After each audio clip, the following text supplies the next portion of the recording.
webinar. I want to thank you guys for giving me the time that you have given. I hope that you will get something of value out of this. That's always my hope. In case you didn't recognize me, my name is Sharon Burton. I have been in the communication industry now for 20 years, which is always amazing to me. And what I do in this field is I solve post-sales customer experience problems.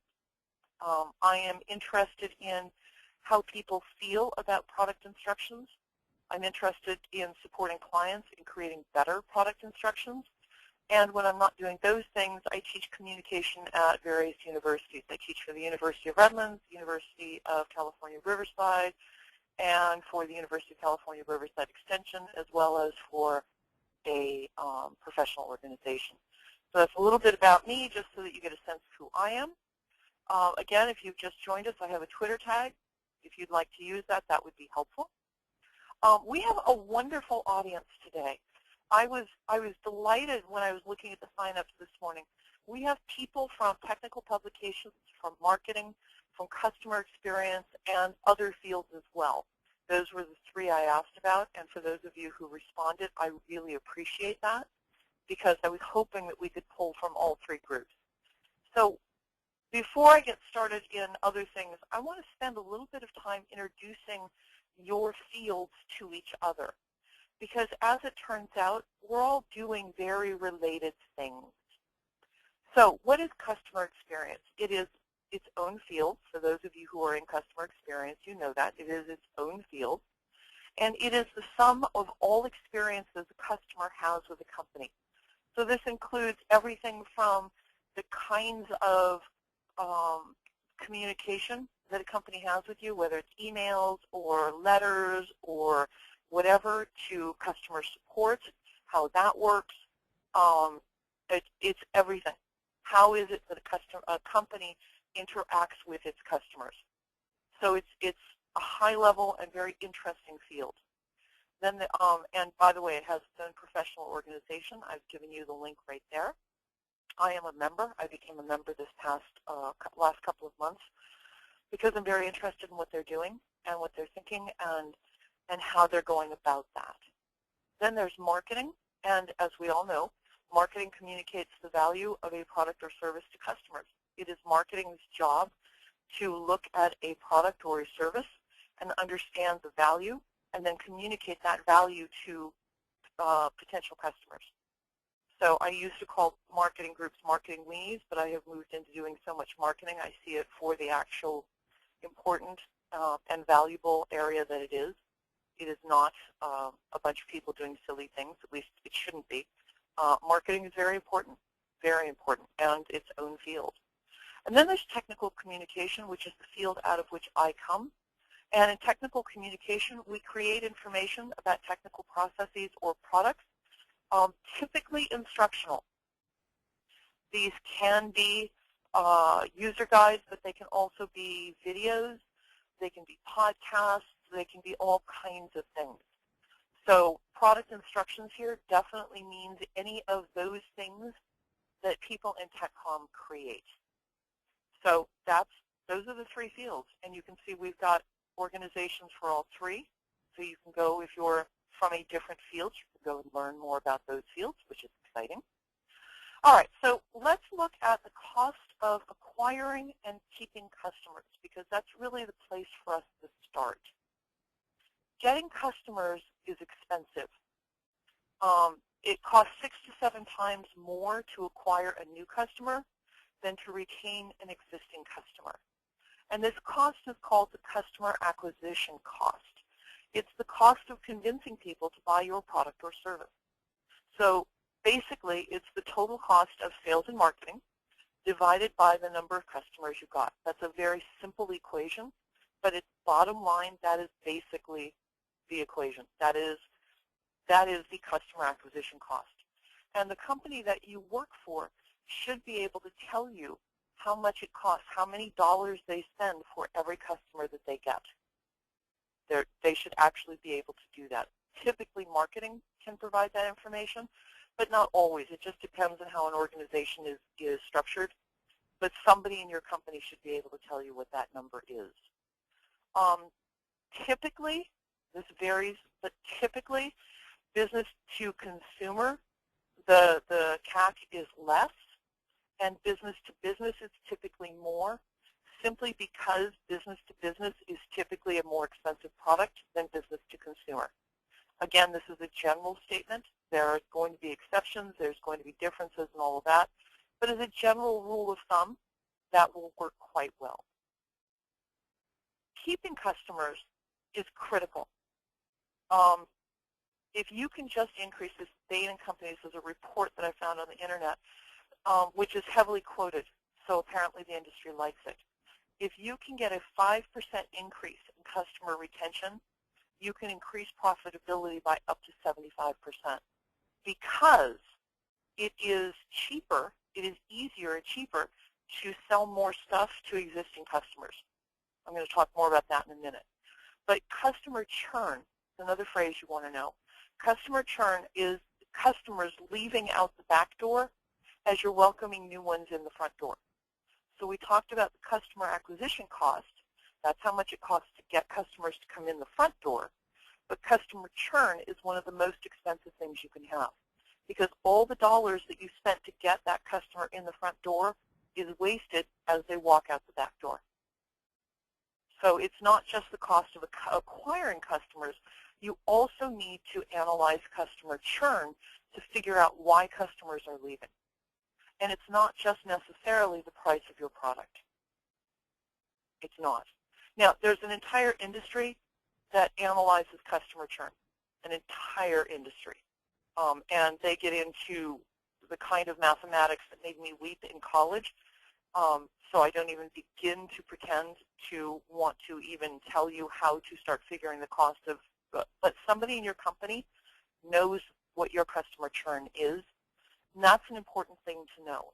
If you can find out what that is, that's an important thing to know too. All right, so the probability of selling to an existing customer is 60 to 70%.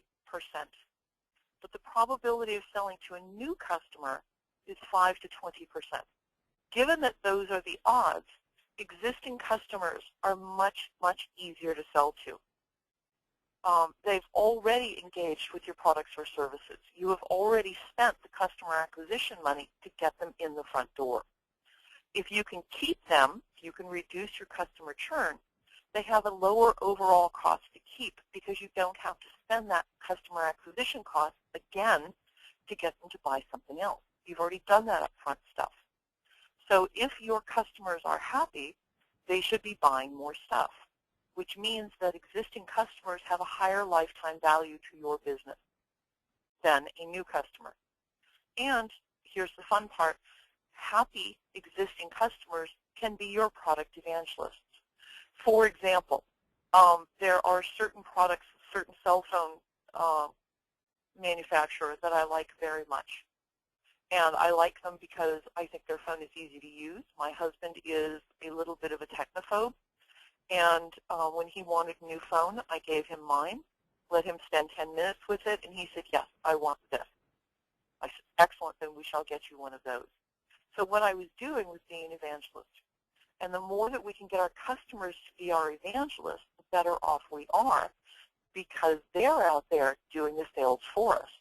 So we've spent the customer acquisition cost, we've reduced the churn, and bless their hearts, these customers, they're out there being evangelists for us, which rocks. We love that. All right.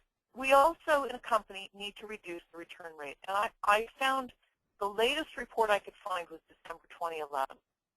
And the average, there's two things. 2006 study by this Dutch scientist.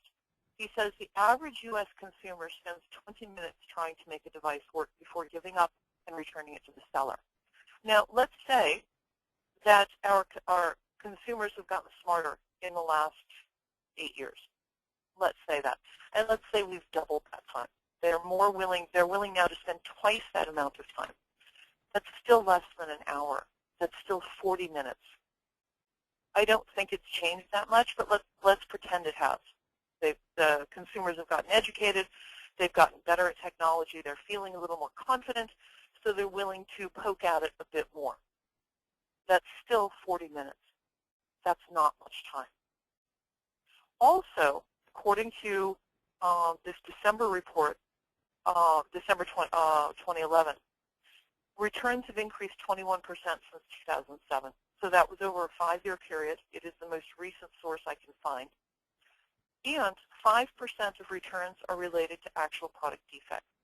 And this fits in with everything I know from working with companies I have worked over the years, especially with consumer hardware. About 3 to 5% of products simply don't work out of the box. And that's typically an acceptable rate. Obviously, companies want that to be low, but that's pretty much the industry standard. 27% of the returns reflect buyer's remorse. And I think that's people who just say, well, you know, I'm sorry I bought it. Terribly sorry I bought it.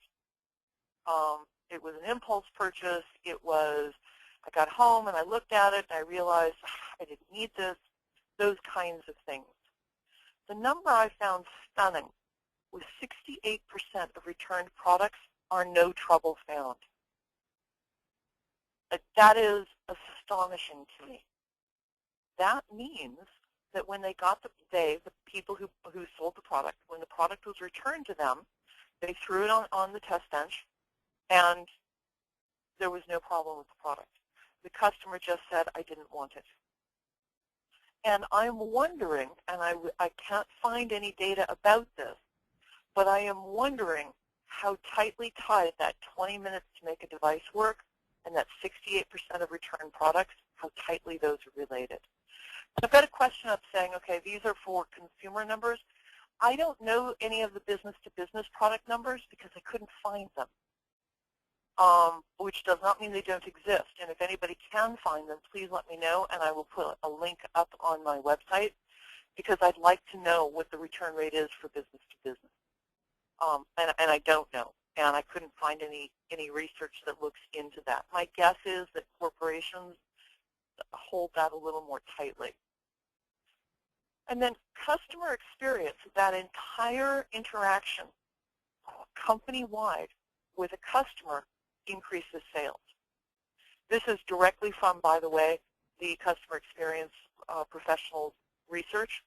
82% of companies delivering customer experience excellence are outperforming their competitors, which means the better job you do interacting with your customer at every single touch point,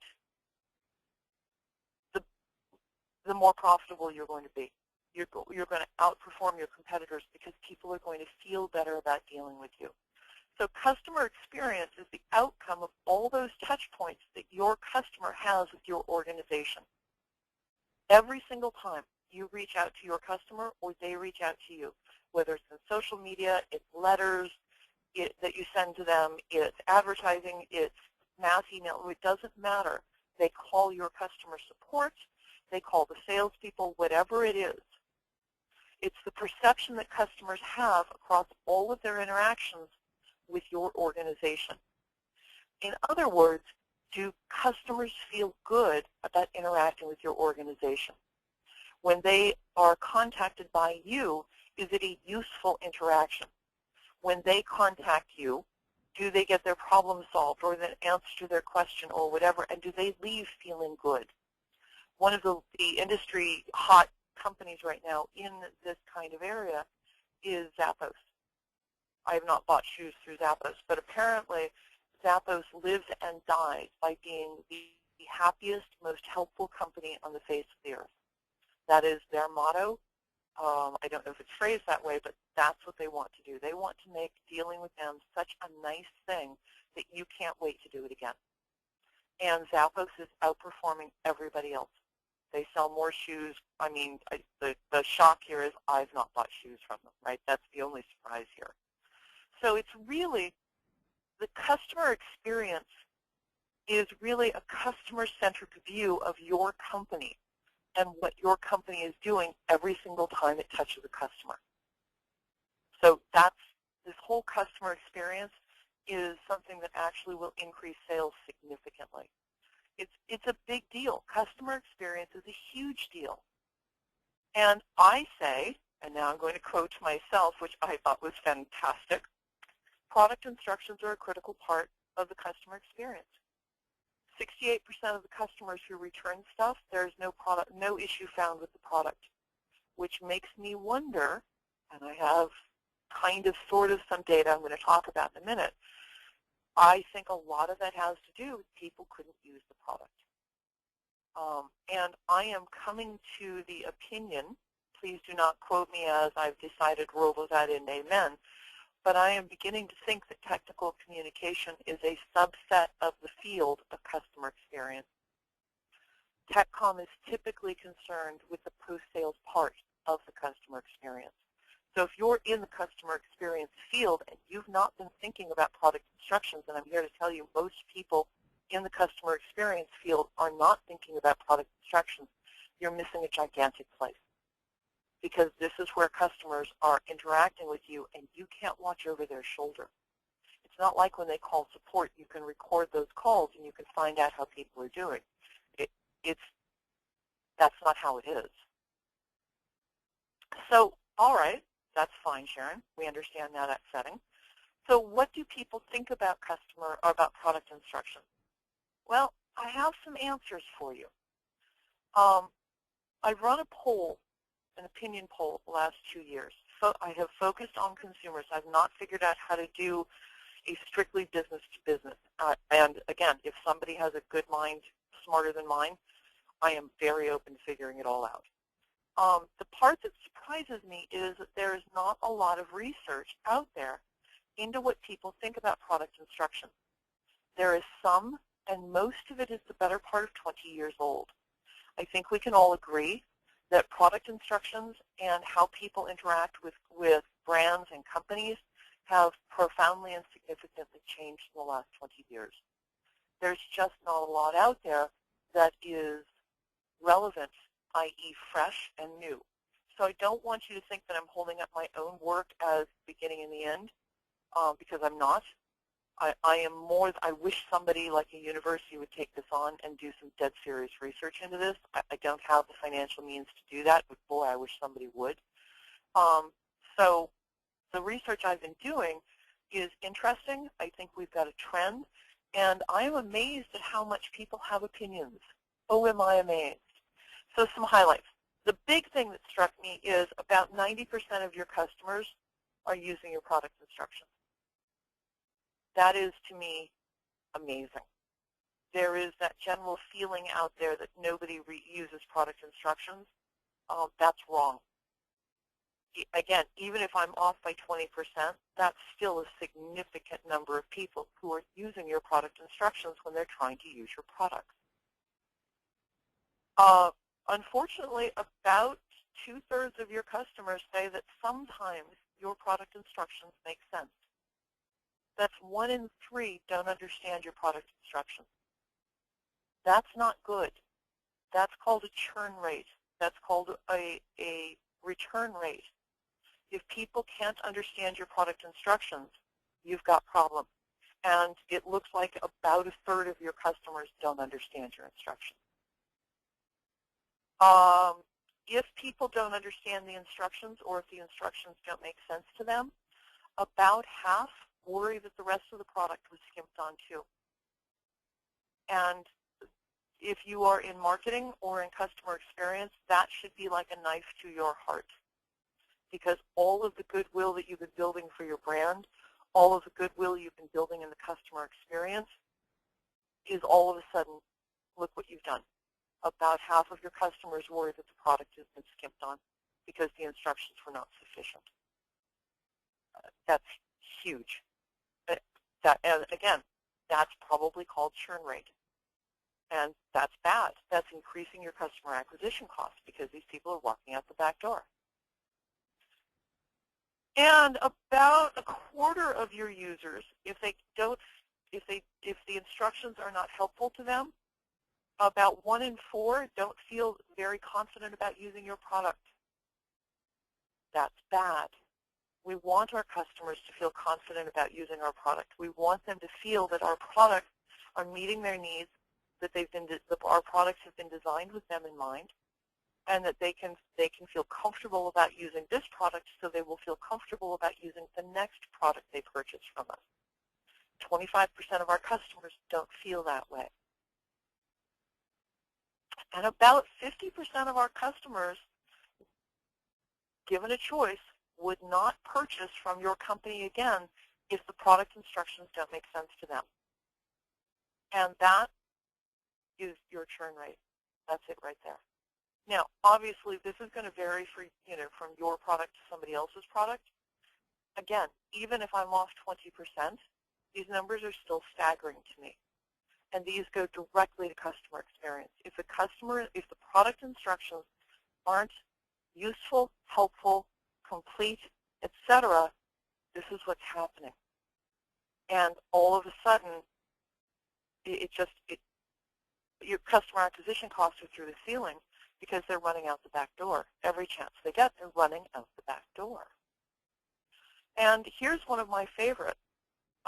If customers can't use the instructions that come with your products, about 90% of them are angry or regret the purchase. That does not give you a big customer retention number. If your customers are angry or regret your purchase because they can't figure out how to use the product because the product instructions are bad, and remember, 90% of your customers are using the instructions, that's not good. All things being equal, if somebody else has the same kind of product on the market and their instructions are clear, guess what they're going to do? Yeah. And people think of the product instructions as part of the product. About 25% of them think the product is defective if the product instructions don't make sense. That's 1 in 4. 1 in 4 of your customers think the product is defective because the product instructions don't make sense to them. When you start putting this in the business context, especially in the customer experience context, and it's just undoing everything that you're spending your days trying to do. If you're in marketing, you're undermining the message that you're giving about the suitability of your products and how good your products are and how relevant your products are, and then that your customer buys them, can't use the product instructions, and you've undone everything. Interestingly, though, 2/3 of your customers are not interested in paying more for your product if they get more useful instructions. That's an interesting number to me. What that tells me is people expect clear and useful product instructions as part of the product. They're not willing to pay more because the product instructions are better. They're willing to dump your product to go buy another comparably priced product with better instructions. That they're willing to do. But they're not willing to pay more money to get better product instructions. And by the way, better product instructions don't typically cost any more than bad ones, which has always been amusing to me. Bad ones cost just about the same as good ones. Who knew? It makes no sense to create bad ones when it doesn't cost it really any more. And then this is the one that I love. I love this number. I love this number. Clear instructions make the customer feel good. About 70%, 7 out of 10, if they get clear instructions that they can understand, it makes them think the company cares about them. And that's the core of customer experience. You cannot, literally cannot buy that. But you can provide clear instructions and give that to your customers. And if 70% of your customers think that good instructions makes you cared about them, what are they going to do? They're going to buy more of your product. Because we all know people like doing business with companies they think that care about them. And if you care enough to give them clear instructions, you must care about them. And that reduces your customer churn right there. And it's going to get you evangelists. Because after all, how wonderful is that, right? All right. So now that we've looked at what customer experience is, we've looked at some business terms to understand things like customer acquisition cost, customer churn, and all of that. We've looked at what people think about product instructions. Okay, Sharon, you're thinking that's all well and good, but how do we know if our product instructions are any good? I mean, what do we look for? Many of you don't come from a tech comm background. Many of you come from customer experience or marketing or other places, and now you're thinking, well, okay, I'm worried now that our product instructions aren't any good, but I don't know how to find out if they are. Well, here's some ways to know. I am certainly not telling you every possible way to know, but these are the things that I typically find when my clients bring me in to ask me to help. So let's start with product-centric versus user-centric. So product-centric is when you're saying things like the widget was designed to, the widget returns a message, the widget prints the report, the widget does. Whenever you're phrasing what your product does in terms of the product doing it, that's product-centric. Nobody cares that your product was designed to do things. What you need to do is turn that around and talk about the benefit to the customer, to your user.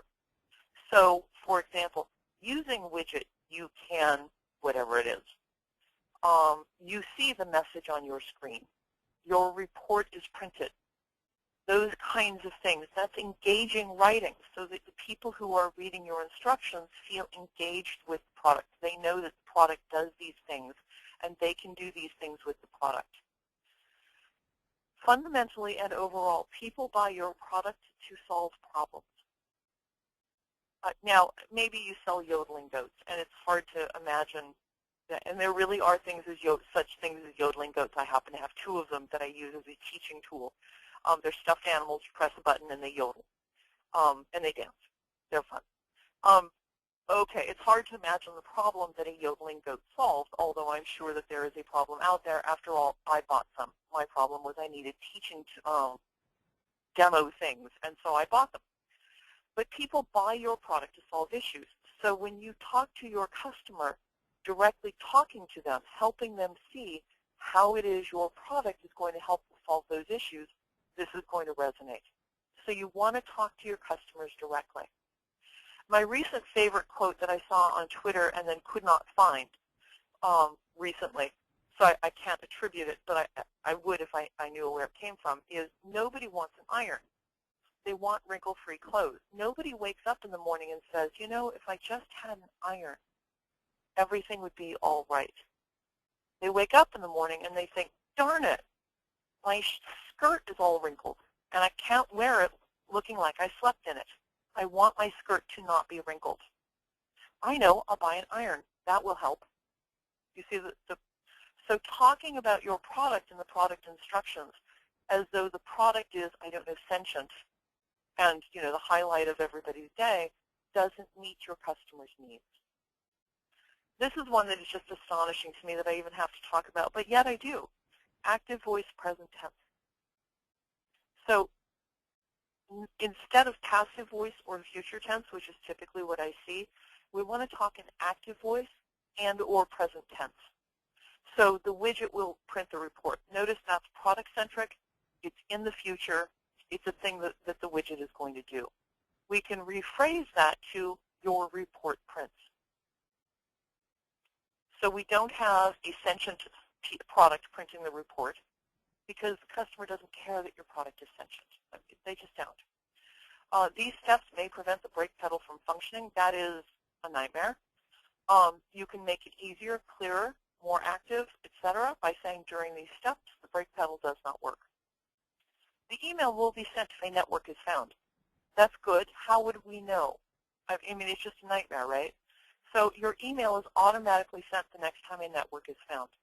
Oh, okay, that's good, and so on. Again, you need to talk to your customers directly. Something else about future tense, it's the nature of grammar in English.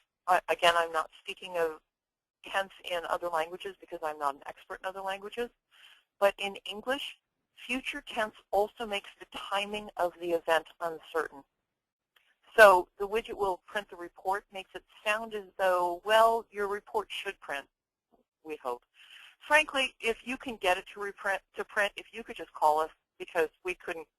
I mean, there's a level of uncertainty there that is not, it isn't as though somebody will read that and say, well, my God, I don't know if that will print today or next week. But it's inherent in the future tense. And it's a very subtle uncertainty that goes to, I'm not sure it's going to work. And we don't want to add that uncertainty. We want our customers to feel confident that what we are telling them is happening is in fact going to happen. We want to be that voice of authority. We don't want them to wonder, because that's just never good. We also want to write appropriately for our audience. So if, for example, you were writing for systems administrators, a specialized audience, you could easily get away with use the Windows authentication mode to gain access to your credentials. Because a systems administrator, I am almost certain, knows exactly what that means. But if you use that phrasing for a consumer audience, they're going to burst into tears. They have no idea what you're talking about. So you need to speak appropriately, which is differently, to your consumer audience. You need to tell them how to actually do it. Your systems administrators, they've got the knowledge, they know. Your consumer audience, they may not have that knowledge. So you need to tell them how to get there and avoid things like Windows authentication mode and things like that, because it's going to make them cry. The same with the second example. Now, notice that the second example, in fact, has more words. And you may be thinking, well, that's more words. No one's going to read that. No, they are. They are, because what's going to happen is they're going to read the first sentence, and they're going to go, oh, okay. If they don't understand what that means, they're going to keep reading. If they understand what that means, they're going to stay. So I'm not saying, and I cannot make this clear enough, do not dumb down the information. That's not what you're doing. You're not making it so anyone can understand it. This is a phrase I hear sometimes. Well, let's make it so anyone can understand it. No, that's the wrong answer. You are making it so the audience that you are talking to understands it, and you're speaking appropriately to them. So you would never, ever, ever, ever use the specialized audience stuff if you were talking to, for example, a group of 50-year-olds who are basic consumers who may not be very technical. If you use the specialized audience phrasing for them, you're going to see an enormous churn rate. You're going to see a high return rate. Customers are going to leave. And they're going to tell everybody, I couldn't use it. Now, something to think about, the average reading level in the U.S. is 5th grade. So if you're writing to general consumers, seriously consider writing to that reading level. I am not saying that Americans are dumb and can't read. That's not what I'm saying. We are a nation of immigrants.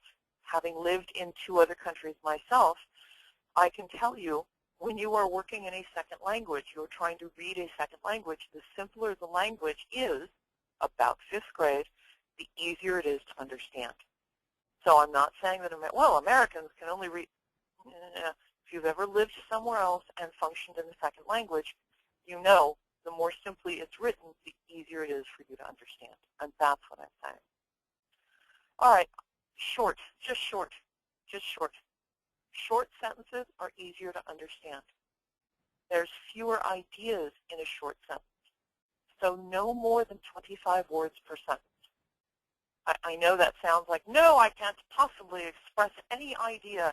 My God, no, we need 75-word sentences. No, you don't. Unless you're writing to PhD physicists or medical doctors, and most of us are not, you don't need 75-word sentences. What you're doing is shoving every idea you had into one long sentence. And what you're doing is you are pushing the burden of comprehension onto your reader. You're asking them to retain all of the ideas you've shoved into that sentence in their working memory while they're trying to figure out your product. That's called cognitive load.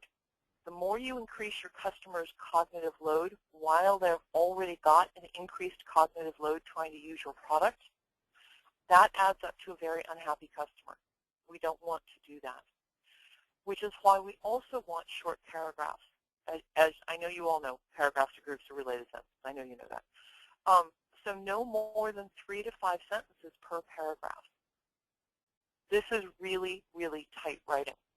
And it's really useful tight writing because you're condensing the instructions, the ideas, the concepts, all of that down to very simple, very clear language.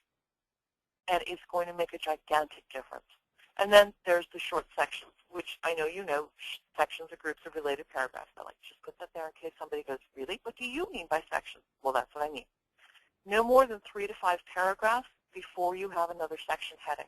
Now, it may be a heading 2, a heading 3, a heading 4, but you want to have that. What that does is it allows your customers to scan your documents. And that scannability is important because people are not, they want to find the part they care about, so they're going to be scanning your document, looking for the part they care about, and they're going to do that based on the section name. That's the important part for them. So you want to make lots of headings so people can easily scan to find what they're looking for. Now, there are 4 things that you must cover. I have stolen this from a presentation by a woman named Bonnie Graham. The presentation is the 4 user questions. I've stolen it with her permission. We know that people read the instructions. Remember, 90% of your customers are using your instructions. But nobody is reading your instructions like a novel. No one picks up your user guide and says, I can't wait to see how it ends. Maybe we'll. Nobody does that, right? Like, no, don't bother me. I'm almost done. It's so exciting. That's not how it happens, and you know that because that's not how you do it. The way people use product instructions is they discover there's something they need to know. And then they scan your manual, whether it is printed manual, it's an online manual, it's an online help manual, whatever it is, they scan it looking for what they need. So if you can cover these 4 questions, you're probably going to cover 80% of the information needs of your audience. You will cover the information needs of 80% of your audience. So the questions are, why do I care? And that goes right to that writing to your user instead of doing user-centric writing instead of product-centric writing. Product-centric writing, nobody cares. Good for your product, they say. I could not care less your product does that. But when you write to the user, they go, oh, I see. They're engaged. They see why they care. Then there is, how do I? People very often go into product instructions because they want to know, how do I do this one thing? How do I do this thing? So you want to give them the steps for doing that thing. I'm not saying every single thing. There's ways to determine what it is people are probably going to need to know how to do. It's a longer, different webinar. What is it? Many times, all of us, I've spent my career largely in consumer products, largely in software, not always, but largely. Many times we are looking at something on the screen or on the cash register or on the phone or whatever, saying, well, what is that? I don't know what that is. Do I need to pay attention to that or don't I? Is that important or not? What if I choose that? What happens then? So you want to cover the what is it. And then the why did it do that? This is often thought of as troubleshooting or problem solving, and that's fine. But why did it do that? I only got 1 page and the color seems to be faded. Why did it do that? Why did my report print that way? Or all of my print went off one side of the page. Why did it do that? You want to include that kind of information. If you can answer those 4 questions, you've probably covered 80% of your audience's needs. That's huge, by the way. All right. Very quickly, there are 4 ways, by and large, that people consume information, that people prefer to interact with information. Visual, so they want pictures, line drawings, flowcharts, videos. Auditory, auditory is an interest, they want sound. So if you could do sound, you could do videos with people talking, podcasts, that sort of thing. If you're doing writing, though, you can also help people who like auditory things by giving them more of a conversational writing. A bit of notice for you, though, auditory people tend to be the ones who call customer support because they just want somebody to tell them. So you're never going to be able to reduce customer support to 0. It's not going to happen because those people are going to call. I just want someone to tell me, they'll say. Then there's the read-write people. They like words, sentences, labels, and pictures, that sort of thing. And then there's the kinesthetic people. They're the hands-on people. They like to touch things. So you want to give them descriptive writing. You want to give them, if you're going to show them a picture, give them texture in the picture. Anything you can do to give them the feeling that they're touching it, even if they're not. Now, some people are only one of these. Some people are all 4. Most people are 2 or 3 of them. They're strong in 2 or 3 of these. And this brings me to, we seem to, because of YouTube, in the marketing world and in the content development world, we seem to have all decided that because of YouTube or Instagram or whatever it is, we all want pictures or we all want video. We all want that. No. And you know that that's not true because the last time you decided you needed to know what this thing was and somebody made you watch a 5-minute video in hopes that the one thing you wanted to know was in that video and you got frustrated, it's not just you. It's not just you. I'm not saying video is not useful. It's enormously useful. But video should be in addition to, not instead of. Video is another way to provide information to your customers, not the only way to. So it is yet another means. So do not just move all of your product instructions over to video and think, good, then we've met the needs of our audience. Because it's incredibly enraging to spend 5 minutes watching a video and discover they didn't cover the one thing that you needed. That does not make happy customers. So the reason I covered all 4 of those is I want you to make sure that you're supporting all 4 of those. Make sure you're doing steps, task-oriented. Make sure you're doing graphical elements. Conceptual graphics are very, very good, and as I said, videos can be very good too. Write in a more conversational writing style. Or, if you've got the budget, podcasts can be very helpful. Very helpful. Maybe you don't have the budget to do videos right now, but podcasts don't cost much of anything at all. You can do podcasts quite inexpensively. And then wherever possible, whether you're doing podcasts and talking, or you're doing video and showing, or you're doing words that are written, make sure that you're using textures. You're talking about textures or shapes or those sorts of things to help support your kinesthetic learners. They're very engaged in that kind of information. All right, so now that we've got that, let's put it all together. I mean, ultimately, what does this all mean, right? Let's look at this. In sum, customer acquisition costs are high for most companies. It costs money to get customers to come in the door. It is cheaper and easier to sell to existing customers because you've already spent the customer acquisition money to get them to be customers. So the cost of making them buy more stuff is significantly lower. Reducing customer churn increases sales, which increases profitability. I mean, that's a no-brainer, right? The more customers that aren't leaving out the back door, that are actually staying in the building, talking to the new customers, buying more stuff, the better off we all are. Customer experience is concerned with how a customer interacts with the company across the board in all touch points. Well, customers are using product instructions, which means product instructions impact the customer experience. And good product instructions are going to reduce product churn. They're not going to solve all of it, clearly. Your product still has to be of value. But it's going to help, and it's going to help a lot. People overall, consumers, are upset and angry with the quality of product instructions. And please don't think that you're unique or special. You're not. You're just not. So for you marketing people, clear and useful product instructions are a competitive advantage. Remember, 70% of customers feel the company cares about them if they get useful, clear product instructions. That's a competitive advantage.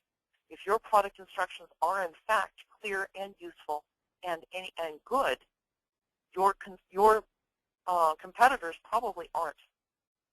And that's a gigantic competitive advantage. I see a question up. Give me just a moment.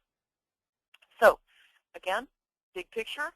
Useful and helpful product instructions are user-focused, user-centric, active voice present tense, appropriate to the audience, not as simple as possible or dumbed down. Please don't take the message away that that's what I'm talking about, because I'm not.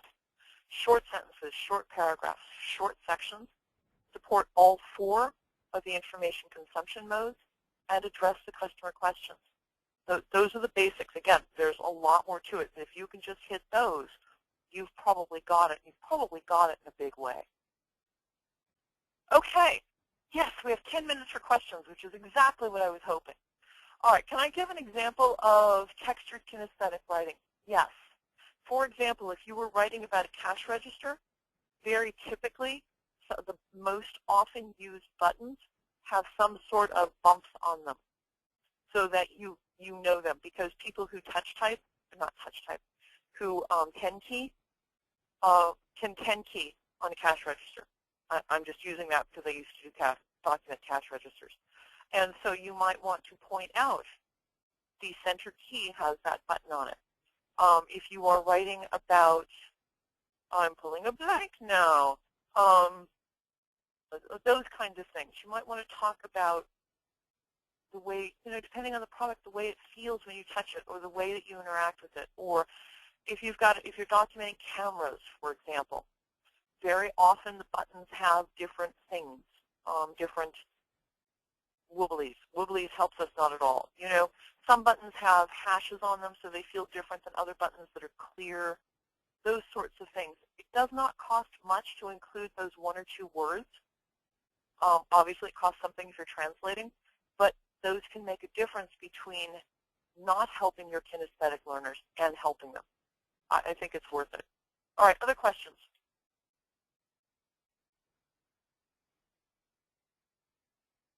I'm scared nobody has questions, which means you're either all bored or I answered every possible question you could have had. If you're looking for how do you put in questions, go to the questions area of your GoToWebinar pane and type questions away, because I'm happy to answer them. And it may be that I've given you new stuff to think about, and you're kind of thinking that through, in which case that's fine. Sometimes I do that if I'm, and that's my entire contribution to the conversation. If somebody says, Sharon, what do you think? I go, if you want to think about this and then get back to me, my email address is on the screen. My website is also there. I talk about this kinds of stuff and more. So if later, tomorrow, the next day, whatever, you suddenly think, hey, I'd like to get an answer to that. So feel free to contact me. I'm happy to do that. I want to let you know that tomorrow you will be getting a link to this recording so you can see it again.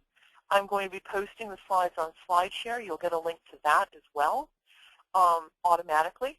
So and then you'll also be getting a link to the free version of the opinion poll results. That will all be coming in an email automatically tomorrow. So that helps a lot. I've got a question of what do you do if you're instructed to write for everyone? Well, definitionally, it's impossible. You cannot simultaneously write for PhD physicists and people with a 3rd grade education. It's impossible. You cannot do that. So you've got to pick who your audience is and write to them. And good luck. You're probably going to get pushed back. I have been pushed back, and it's made me want to cry. Okay, actually, it made me cry. But you still have to push back because it's just not possible to write for all possible users. It's just not. What do I think about the minimalist approach to documentation? Yes. Yes, that is exactly what I was talking about with the 4 customer questions. We have a mixed group here, Esther, so I didn't want to, get into minimalism because customer experience people and marketing people would have, lost consciousness. But, yes, that's exactly what I'm talking about. For those of us who've come from TechCom, that's exactly what I'm talking about. It's incredibly useful. Question up, same rules for online help and for print? Overall, yes. There are some subtleties for online help that are not relevant for the big picture. Those of us who have come from a TechCom background, we know what some of those subtleties are. If you are not from a TechCom background, I would not worry at this moment about those subtleties. If you have a TechCom group, they're probably pretty happy to let you know what those subtleties might be. And it varies from product to product as well. And are you delivering online help on mobile things, or are you delivering on, it varies. But as a general statement, yes. But you can do layered communications where the high-level stuff is in the headings. Yes, yes, yes, Bruce, you're absolutely right. Absolutely.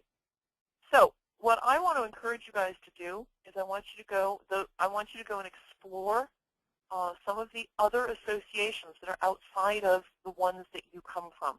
There is, I've decided that one of my missions for 2014 is to be an evangelist for all three of these. I do not claim to be an expert in customer experience or in marketing. I know a little bit about them, but I want to be an evangelist for all three fields to start coming together, because we are doing so much of the same stuff, we are concerned with so much of the same stuff, and we're overlapping tremendously.